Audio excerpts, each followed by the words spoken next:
Hello friends, welcome to our channel Edu Gyan. दोस्तों, एडु ज्ञान के ऑनलाइन प्लेटफॉर्म पे आप सभी का स्वागत है।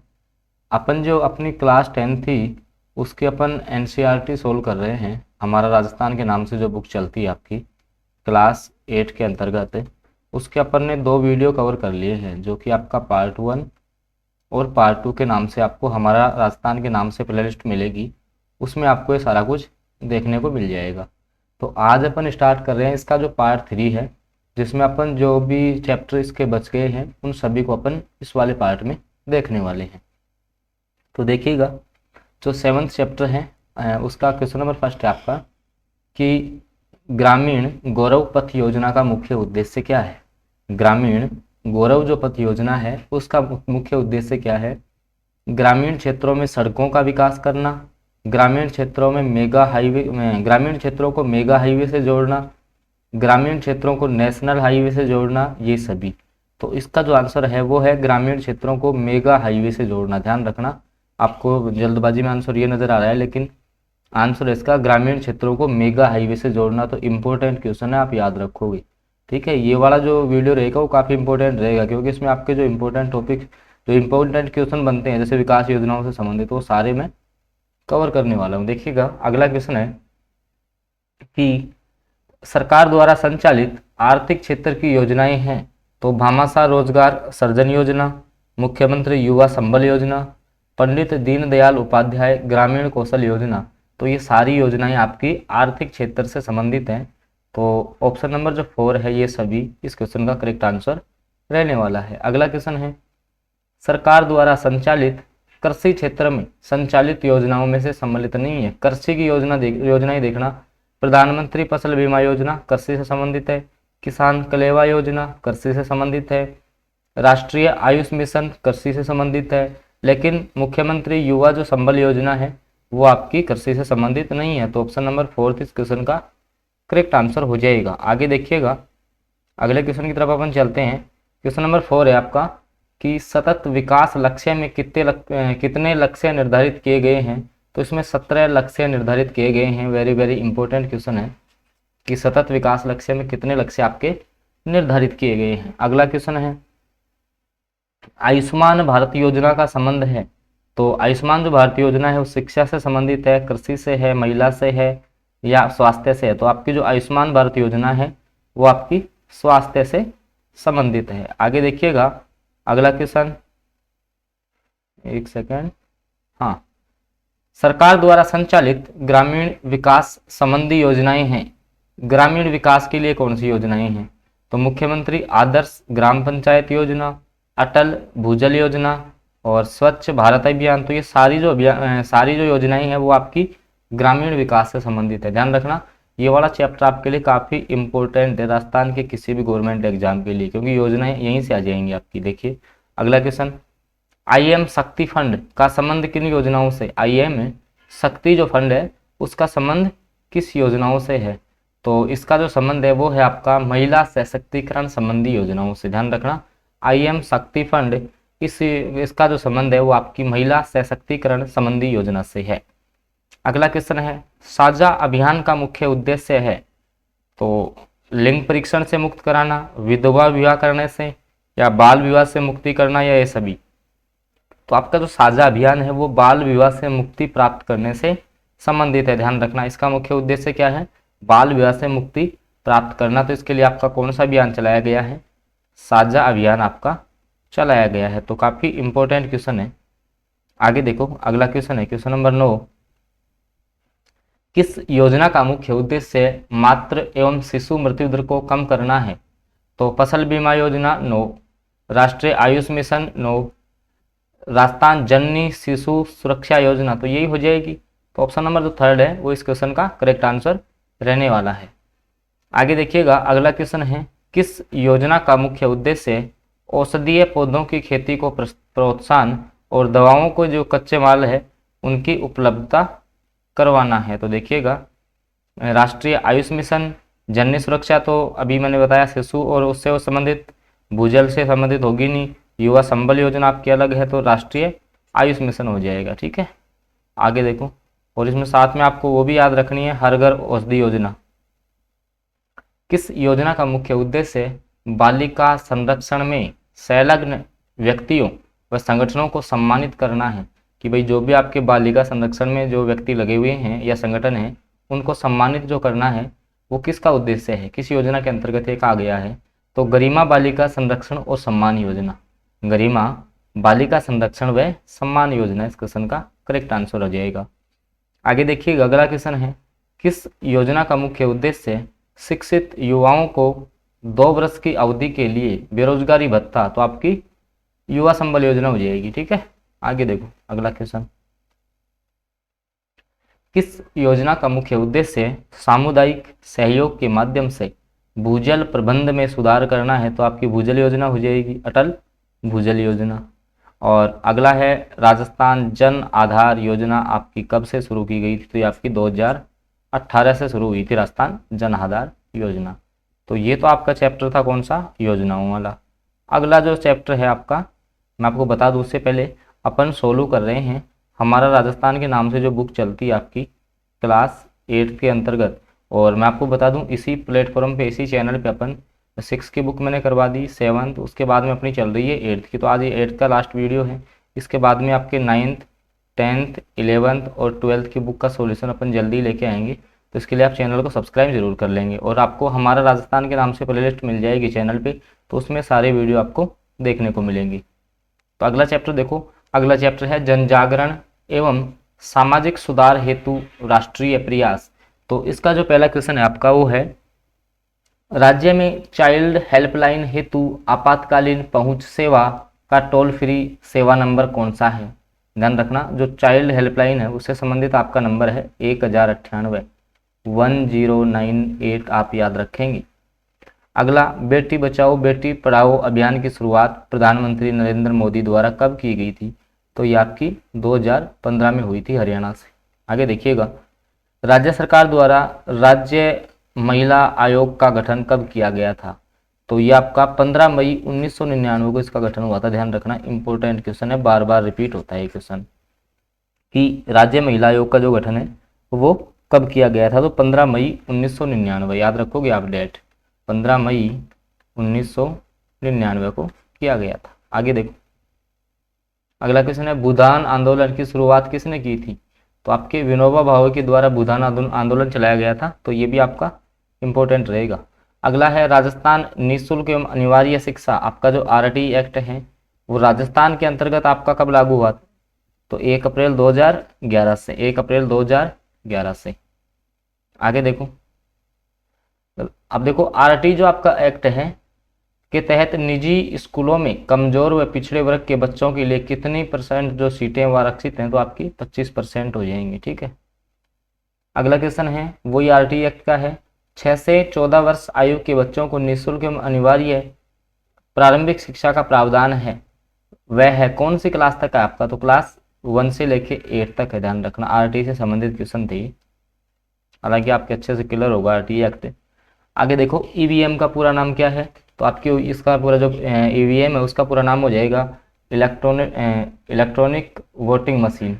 तो electronic voting machine 4th option में है। आगे देखो, किस वर्ष राजस्थान सूचना का अधिकार बनाने वाला राज्य बना था, तो ये सन 2000 में बना था। कब बना था, सन 2000 में। वेरी वेरी इंपॉर्टेंट क्वेश्चन है, एग्जाम में पूछा जाता है ये कि राजस्थान है वो जो सूचना का अधिकार है वो कब लागू हुआ था राजस्थान में, तो और पहला राज्य था, ध्यान रखना पहला राज्य था आपका, और ये सन 2000 में लागू हुआ था। आगे देखिएगा, अगले क्वेश्चन की बात करते हैं। दोस्तों वीडियो आपको पसंद आ रहा है तो इसको लाइक जरूर कीजिएगा, और चैनल पे आप फर्स्ट बार जुड़े हैं तो इसको सब्सक्राइब जरूर कर लेंगे, क्योंकि इसी चैनल पे मैं आपको आगे 9th, 10th, 11th और 12th की जो भी आपकी राजस्थान अध्ययन की बुक चलती हैं उनका इसी तरीके से PDF के फॉर्मेट में आपका सॉल्यूशन यहीं पे करवाने वाला हूँ।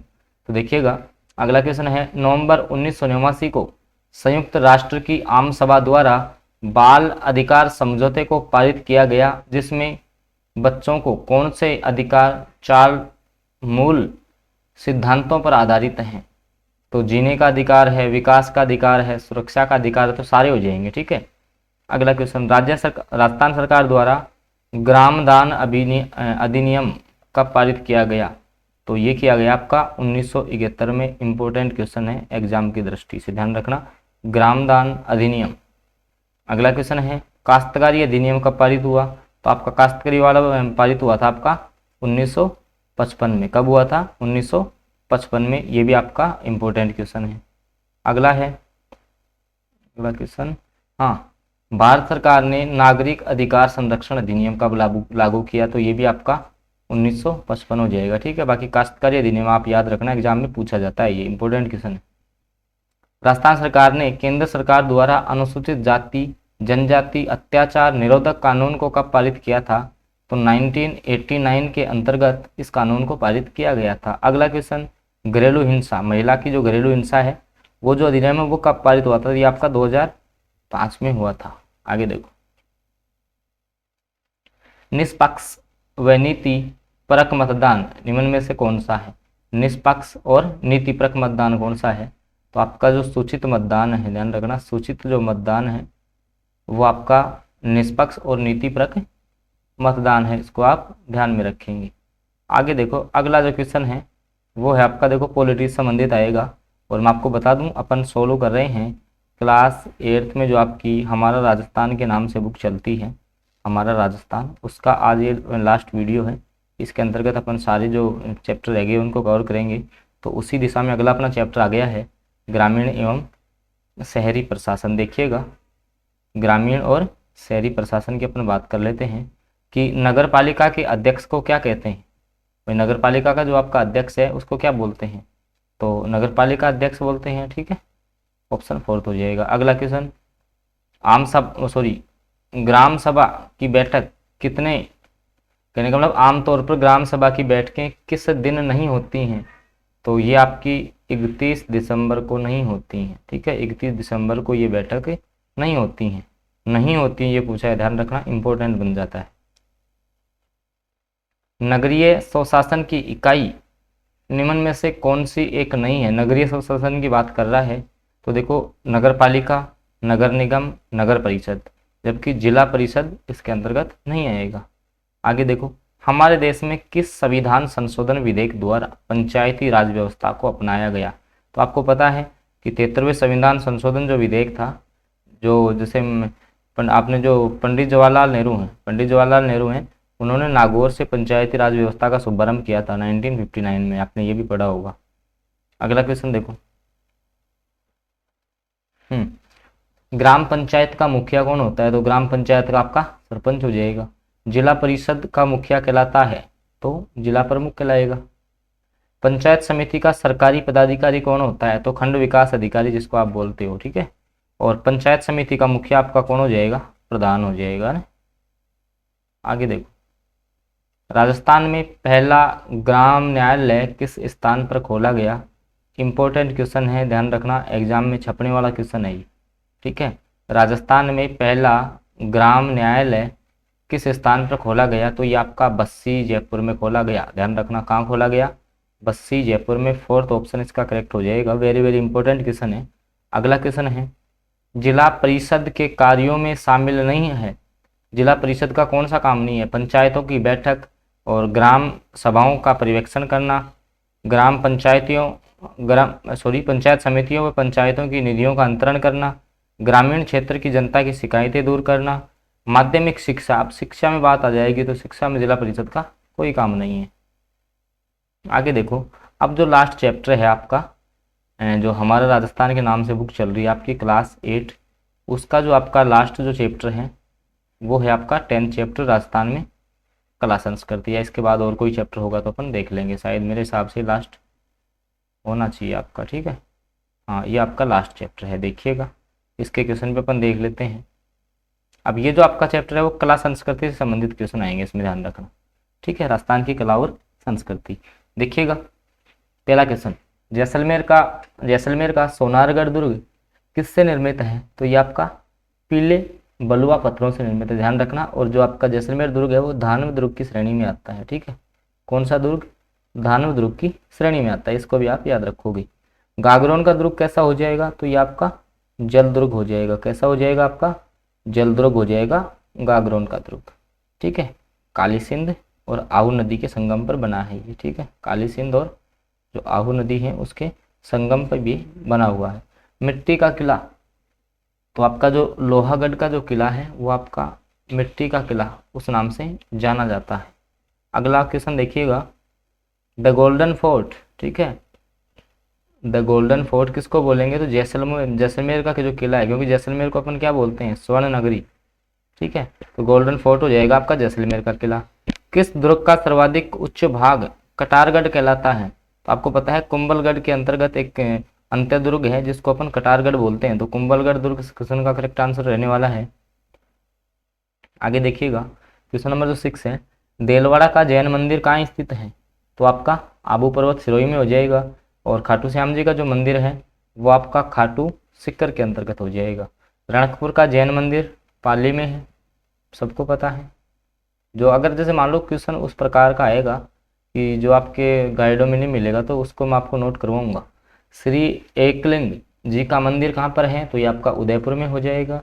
ऋषभ देव जी का कौन सा ऋषभ देव जी का जैन मंदिर कहाँ है, तो ये आपका हनुमानगढ़ में है, या बड़ागोड़ या फतेहपुर में है, बिछवाड़ बीकानेर में है, या उदयपुर में है, तो ये उदयपुर में हो जाएगा। ठीक है, कहाँ होगा, उदयपुर में। आगे देखो, भारतीय मूर्तिकला का शब्दकोश किसको बोलते हैं, तो विजय स्तंभ को ध्यान रखना, इंपॉर्टेंट क्वेश्चन है, बार बार एग्जाम में पूछा जा चुका है। ठीक है, भारतीय मूर्तिकला का शब्दकोश किसको बोलते हैं, तो जो विजय स्तंभ है महाराणा प्रताप द्वारा निर्मित, इसको अपन भारतीय जो मूर्तिकला है उसका शब्दकोश बोलते हैं।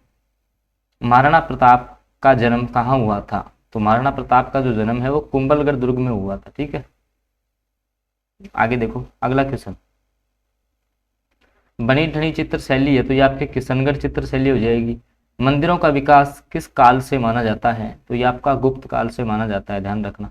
मंदिरों का विकास है वो कौन से काल से माना जाता है, गुप्त काल से आपके मंदिरों का विकास माना जाता है। दोस्तों वीडियो पसंद आ रहा है तो आप इसको लाइक जरूर कीजिएगा, और चैनल पे आप फर्स्ट बार जुड़े हैं तो उसको सब्सक्राइब जरूर कर लें अगर आप राजस्थान के किसी भी गवर्नमेंट एग्जाम की तैयारी कर रही हो तो।